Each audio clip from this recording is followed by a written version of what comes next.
ये तो हुई आज की ऑफ कोर्स हेडलाइंस, जहां पर कमोडिटी बाजार में उठापटक है ही, लेकिन नया संवत नया साल शुरू हो चुका है और ऐसे में कमोडिटी बाजार में आप कैसे बनाएं स्ट्रैटेजीज, क्या कुछ होना चाहिए आपके पोर्टफोलियो में, वो आज यहां पर अपने पैनल से डिस्कस करने की कोशिश करेंगे।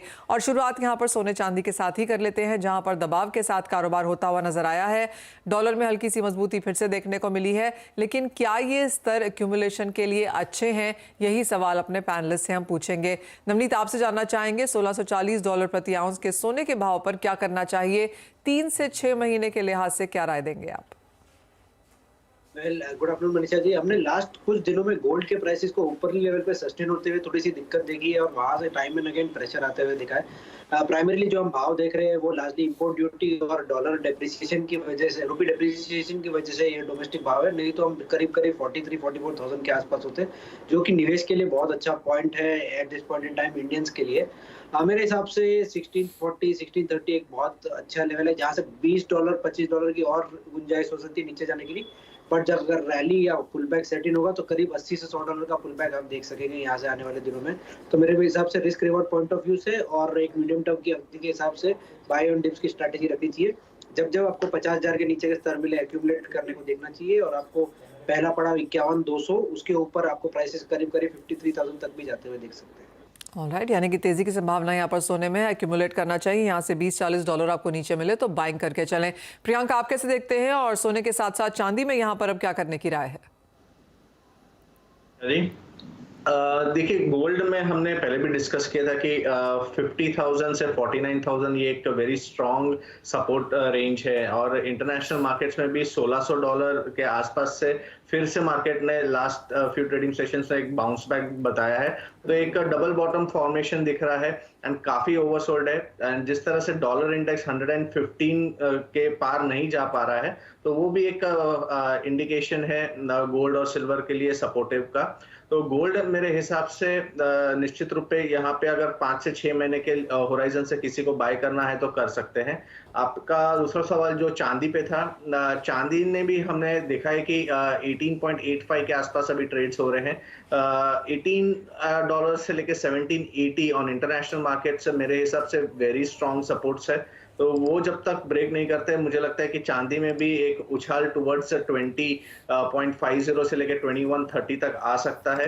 घरेलू मार्केट्स में अगर मैं बात करूं तो अभी 57,000 के आसपास सिल्वर में ट्रेड्स हो रहे हैं। तो any dip towards may be around 56,500 से लेके 55,500 वो एक स्ट्रॉन्ग सपोर्ट रेंज रहेगी, वहां पे बाय किया जा सकता है। फिर से हम 61,500 62,000 एक्सपेक्ट कर सकते हैं शॉर्ट टर्म में।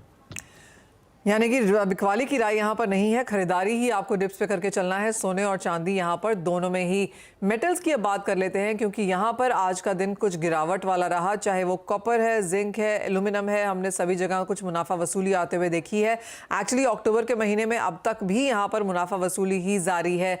इन स्तरों से क्या करने की राय है? ऑफकोर्स चीन में यहाँ पर कंसर्न्स अभी भी बनी हुई हैं जीरो कोविड पॉलिसी को लेकर, रशिया यूक्रेन की वॉर अभी भी यहाँ पर है, यूरोप में डिमांड को लेकर चिंताएं अभी भी हैं, बिजनेस एक्टिविटी के नंबर्स थोड़े से वीक ही आए हैं। कैसे देखते हैं इन सबको आप राजीव, और क्या करने की राय है मेटल्स में, और यहाँ पर आपकी टॉप पिकअप क्या होगी? मनीषा जी, मेटल्स में डेफिनेटली कमजोरी है और मार्केट आज ठीक ठाक नोट पे खुला था मेटल्स का, और वहां से फिर हमने वीकनेस आते हुए देखा। इसके पीछे 3-4 कारण है। एक तो यूरोपियन इकोनॉमी में काफी गिरावट है, प्लस मैन्युफैक्चरिंग नंबर्स काफी खराब हैं, यूरोप के भी, यूएस के भी और चाइना के भी। और साथ साथ फेड के इंटरेस्ट रेट बढ़ने के कारण जो है और इकोनॉमीज वीक होने की आशंका है, तो उसका दबाव हम देख रहे हैं और भाव बढ़ नहीं पा रहे हैं। हालांकि कॉपर और एल्युमिनियम में सप्लाईज कंसर्न्स भी रेज हुए हैं पीछे, उसके कारण भाव को नीचे स्तरों पर काफी सपोर्ट भी मिला है। मुझे लगता है कि थोड़ा बाजार दबाव में रहना चाहिए।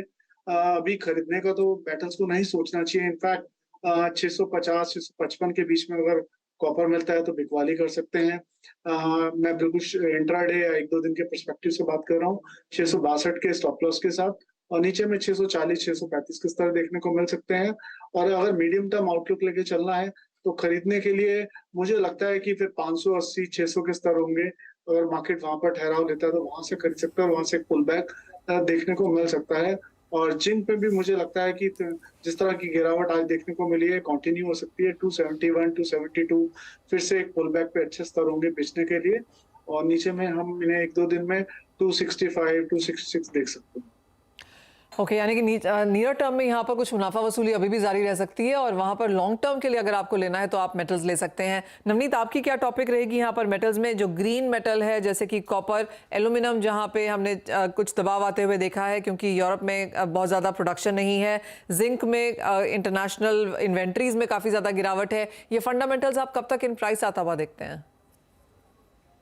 मेटल सेटल नहीं हो रहे, ये बात तो बहुत निश्चित हो गई है और हमने लास्ट कुछ दिनों में देखा है कि टाइम एंड अगेन एक पुल बैक आता है और उसके बाद में जो फॉल आता है वो नए लोज बना की तरफ ले जा रहा है। प्राइमरीली अगर आप देखें तो युआन एक बहुत शार्प डेप्रिसिएशन मोड में है, जिसकी वजह से एक अच्छा प्रेशर इमर्ज होता हुआ नजर आ रहा है और साथ ही साथ फंडामेंटल्स भी थोड़े से चेंज होते हुए नजर आ रहा है, जहाँ पे एल्यूमिनियम में इन्वेंट्री बहुत स्ट्रांगली बिल्टअप होते हुए दिखी है आपको एलएमई पे। और साथ ही साथ हमने देखा है कि डेटा पॉइंट जो आए हैं मैक्रो इकोनॉमिक की तरफ से वो भी बहुत बार ज्यादा इंप्रेसिव नहीं है। डॉलर इंडेक्स का जो पेन पॉइंट है वो कंटिन्यूस बेसिस में मेटल को ऊपरी लेवल पे इंपैक्ट कर ही रहा है।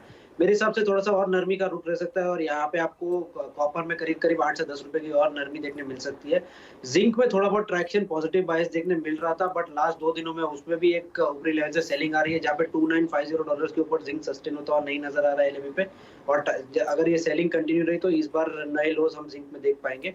एल्यूमिनियम खैर विंडल कर रहा है, जहां पर इन्वेंट्री भी बहुत शार्पली डिप्लीट हो रही बढ़ रही है और साथ ही साथ रसल बेस्ड मटेरियल एलएमई में इन्वेंट होगा कि नहीं या डिप्लॉय होगा कि नहीं, वो एक बहुत बड़ा कंसर्न्स मार्केट को हैम्पर कर रहा है। तो जब तक ये क्लैरिटी नहीं मिलेगी मुझे लगता है एल्यूमिनियम प्राइसिंग में थोड़ा सा दबाव आने वाले दिनों में भी देखने मिल सकता है। ओके, यानी कि बहुत ज़्यादा फोकस यहाँ पर खरीदारी की तरफ नहीं है लॉन्गर टर्म के लिए जहाँ तक मेटल्स की बात है। और जैसे नवनीत ने कहा कि सेटल नहीं हो रहे हैं, क्लियर डायरेक्शन यहाँ पर नहीं आ रही है और फंसते हुए हमने यहाँ पर इसे देखा है। वंदना, आपको भी चर्चा में शामिल करना चाहेंगे और ओवरऑल और मेटल्स की अगर आपसे बात करें, चाहे वो सोना है, चांदी है, इंडस्ट्रियल मेटल्स है, स्टील है, जहाँ पर 2 साल के लोज हमने चाइना में अब छूते हुए देखे हैं, अक्रॉस बोर्ड आप अपना पोर्टफोलियो या आप अपनी स्ट्रैटेजीज कैसे बनाएंगी? मनीषा, 2-3 चीज काफी यहाँ पे इम्पोर्टेंट है। एक तो है कि एक नी जर्क रिएक्शन आने वाला है नवंबर मीटिंग में और वहां पे हम एक न्यू लोज बनता हुआ देख सकते हैं कमोडिटीज में। लेकिन मेरे ख्याल से उसके साथ एक रिसेशन का भी इम्पैक्ट यहाँ पे रहेगा। तो जो रिस्कियर एसेट है वहां पे मुझे लग रहा है कि थोड़ा सा जो प्रेशर है वो बरकरार रहेगा। मेरे ख्याल से यहाँ पे जो सेफ हेवन बाइंग है वो यहाँ पे गोल्ड में आनी चाहिए, क्योंकि पिछली दिवाली से इस दिवाली तक जो इक्विटी मार्केट भी है उसने यहाँ पे नेगेटिव रिटर्न दिए हैं और एक रिसेशन के साथ यहाँ पे एक नेगेटिव जो रिटर्न है वो डीप हो सकता है यहाँ पे।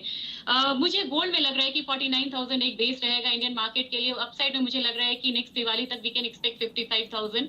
सिमिलरली मुझे सिल्वर में लग रहा है कि सिल्वर में एक जो बाइंग है वो बनती है यहाँ पे और इसका जो बेस रहेगा करीब 55,000 के करीब रहेगा। वहां पे भी अगर हम खरीदारी करते हैं और ये भाव हो सकता है कि हमें नवंबर में देखने को मिले, तो next time we can expect, अगर हम अगली दिवाली पे बात करेंगे तो 66,000 तक के जो लेवल्स है वो यहाँ पे दिख सकते हैं। लेकिन अगर बात की जाए अगर बेस मेटल्स की, तो मुझे लग रहा है कि एक नी जर्क रिएक्शन यहाँ पे आएगा और एक डाउनसाइड देखने को मिलेगा। एल्यूमिनियम में 2-3 चीजें मुझे पॉजिटिव लगती है डिस्पाइट ऑल कंसर्न। एक तो है कि जो एशियन प्रीमियम है वो गिरावट के बावजूद यहाँ पे थोड़ा सा कंफर्ट जोन में ट्रेड कर रहा है। प्रीमियम जो है स्टिल वो हायर साइड है। दूसरी चीज ये है कि क्रूड में मुझे बहुत ज्यादा फॉल एक्सपेक्टेड नहीं है। 6500 मेरे ख्याल से एक बेस रहना चाहिए और इंटरनेशनल मार्केट में $80। तो मुझे लग रहा है जब तक क्रूड स्ट्रांगली यहाँ पे ट्रेड कर रहा है अबव 6500 ये सपोर्ट करेगा एल्यूमिनियम को। तो मेरे ख्याल से 180 तक का लेवल हम आते हुए देख सकते हैं नवंबर में। वो लॉन्ग टर्म के लिए बहुत बढ़िया एक बाइंग पॉइंट रहेगा और next time we can expect यहाँ पे एल्यूमिनियम में करीब मुझे लग रहा है कि 250 तक के जो लेवल्स है 250-270 वो एक प्रीमियम आता हुआ देखेंगे। और रीजन है यहाँ पे अभी जितने भी अगर यहाँ पे सप्लाई कट्स हो रहे हैं और हमें ये पता है कि मिड टर्म में उन्होंने बोला है कि जो सेकेंड हाफ है उसमें यहाँ पे हम इंटरेस्ट रेट कट कर सकते हैं, उस समय फिर से हिस्ट्री रिपीट हो सकती है कि डिमांड के साथ सप्लाई यहाँ पे मैच ना किया जाए। तो सेकेंड हाफ ऑफ 2023 मुझे लग रहा है कि कमोडिटी के लिए एक पॉजिटिव आउटलुक लेके आएगा। जी हाँ, यानी जैसे कहा गया कि जो इंटरेस्ट रेट हाइक्स है नवंबर और दिसंबर में, उस पर तो बाजार की नज़र रहेगी ही। यूएस का मिड टर्म इलेक्शन भी नवंबर में फर्स्ट सेकंड वीक में है, उस पर भी बाजार की नज़र है। और मिड 2023 के बाद यहाँ पर कमोडिटीज़ का एक बुलिश पीरियड फिर से शुरू हो सकता है। लेकिन खरीदारी की राय सोने और चांदी दोनों में ही हमारे पूरे सभी एक्सपर्ट्स ने दी है। मेटल्स में ऑफकोर्स थोड़ी सी असमंजस है, नियर टर्म में कुछ और गिरावट आ सकती है, कुछ एक बाइंग अपॉर्चुनिटीज़ भी यहाँ पर शायद बनती हुई नजर आएंगी। लेकिन बात यहाँ पर कच्चे तेल की भी हुई है, उसके पर नजर डालेंगे इस छोटे से ब्रेक के बाद। आपको बताएंगे कि क्रूड नेचुरल गैस में यहाँ पर लॉन्ग टर्म व्यूज क्या नजर आते हैं, क्या फंडामेंटल्स हैं। साथ ही आपको बताएंगे कि एग्रीकल्चर में यहाँ पर टॉप पिक्स आपके पोर्टफोलियो के लिए आने वाले साल में कहाँ रह सकते हैं।